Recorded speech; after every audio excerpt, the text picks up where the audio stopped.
আজি Rupjyoti Kurmi sir BJP তৰফৰ পৰা বহুতে কাম কৰিছে।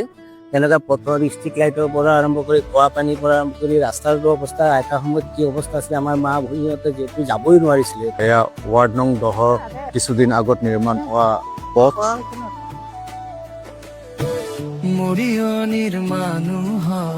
এই বিধানসভা নিৰ্বাচনত আপোনালোকে এজন বিধায়ক হিচাপে ৰূপজ্যোতি কুৰ্মিকে বিচাৰে। নমস্কাৰ, মই বসন্ত উপাধ্যায়। আপোনালোকে প্ৰায় মোৰ ফেচবুক পেজ বসন্ত মৰিয়নিৰ বিধায়ক শ্ৰী ৰূপজ্যোতি কুৰ্মি ডাঙৰীয়াৰ উন্নয়নৰ কামসমূহৰ সৈতে জড়িত বিভিন্ন ভিডিঅ' দেখিবলৈ পাইছো।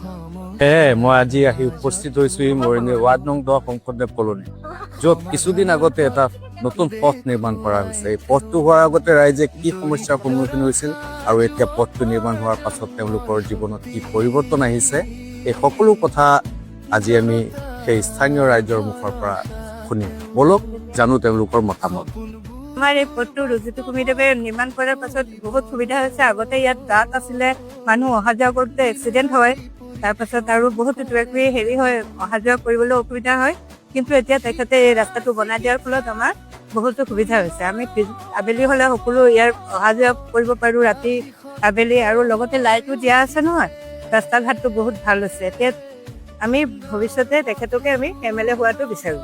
এই বিধানসভা নিৰ্বাচনত আপোনালোকে এজন বিধায়ক হিচাপে ৰূপজ্যোতি কুৰ্মিকে বিচাৰোঁ। তেওঁৰ কামটো আপোনালোকে ভাল পাইছে? আমি ভাল পাইছোঁ। আমি বিপদৰ সময়ত যেতিয়া যোনেই মাতে তেতিয়া তেখেতে মানে দিন ৰাতি দুপৰীয়া মানে বেছি ৰাতি হৈও তেখেতে যদি মতা হয় তেখেতে আহে আৰু খবৰ লয় চবৰে, আৰু বিপদে চবকে অলপ নহয় অলপ সহায় কৰে। 10 নম্বৰ ৱাৰ্ডৰ বাসিন্দা হিচাপত মই ক'ব বিচাৰোঁ যে সৰ্বপ্ৰথম মৰিয়নি সমষ্টিৰ বিধায়ক ৰূপজ্যোতি কুৰ্মি ছাৰক ধন্যবাদ জ্ঞাপন কৰিব লাগিব।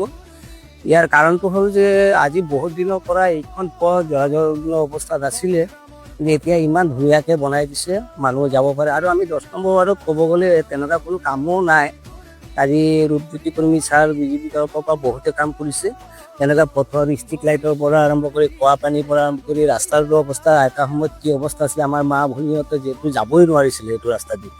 কাপোৰ উঠাই যাব লাগিছিলে, গোটেই ৰাস্তাৰ পৰা পানী আছিলে, ৰাস্তা ভঙা আছিলে, বাইক এখন লৈ যাবলৈও বহুত কষ্ট হৈছিলে। এতিয়া মই ধন্যবাদেই জ্ঞাপন কৰিব লাগিব মৰিয়নি নগৰ সমিতিক, মৰিয়নি বিধায়ক ৰূপজ্যোতি কুৰ্মি ছাৰক।